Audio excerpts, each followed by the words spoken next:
So if you want to change the world, start off by making your bed.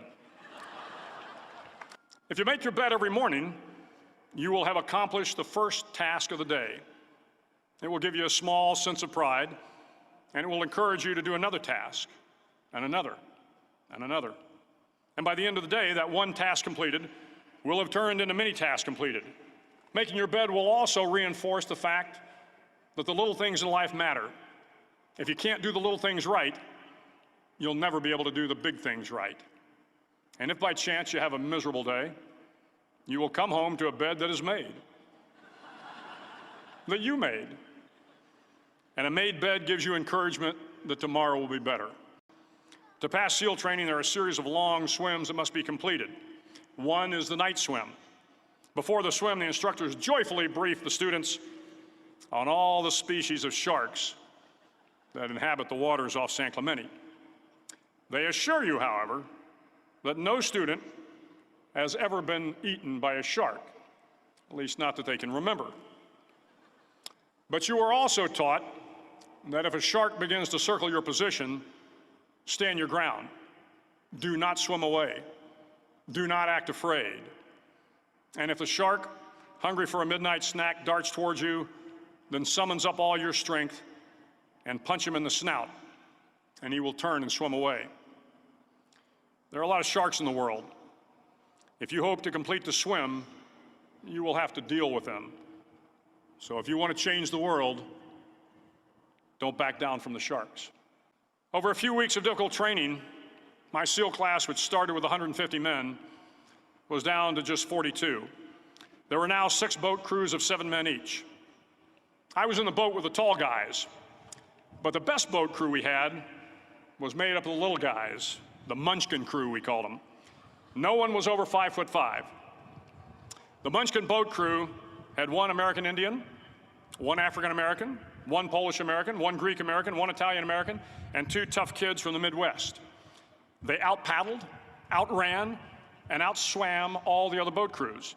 The big men in the other boat crews would always make good-natured fun of the tiny little flippers the Munchkins put on their tiny little feet prior to every swim. But somehow these little guys from every corner of the nation and the world always had the last laugh, swimming faster than everyone and reaching the shore long before the rest of us. SEAL training was a great equalizer. Nothing mattered but your will to succeed, not your color, not your ethnic background, not your education, not your social status.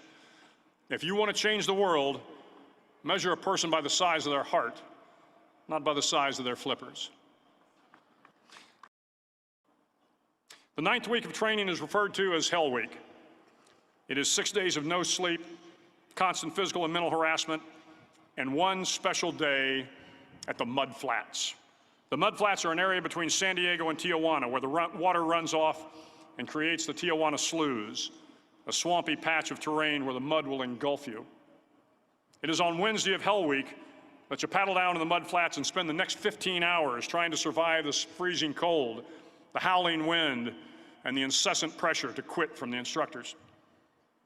As the sun began to set that Wednesday evening, my training class, having committed some egregious infraction of the rules, was ordered into the mud. The mud consumed each man till there was nothing visible but our heads. The instructors told us we could leave the mud if only 5 men would quit. Only 5 men, just 5 men, and we could get out of the oppressive cold. Looking around the mud flat, it was apparent that some students were about to give up. It was still over 8 hours till the sun came up. 8 more hours of bone-chilling cold. The chattering teeth and the shivering moans of the trainees were so loud, it was hard to hear anything. And then one voice began to echo through the night. One voice raised in song. The song was terribly out of tune, but sung with great enthusiasm. One voice became 2, and 2 became 3, and before long, everyone in the class was singing. The instructors threatened us with more time in the mud if we kept up the singing, but the singing persisted. And somehow the mud seemed a little warmer, and the wind a little tamer, and the dawn not so far away. If I have learned anything in my time traveling the world, it is the power of hope. The power of one person, a Washington, a Lincoln, King, Mandela, and even a young girl from Pakistan, Malala. One person can change the world by giving people hope. So if you want to change the world, start each day with a task completed. Find someone to help you through life. Respect everyone. Know that life is not fair and that you will fail often. But if you take some risks, step up when the times are the toughest, face down the bullies, lift up the downtrodden, and never, ever give up. If you do these things, the next generation and the generations that follow will live in a world far better than the one we have today. And what started here will indeed have changed the world for the better.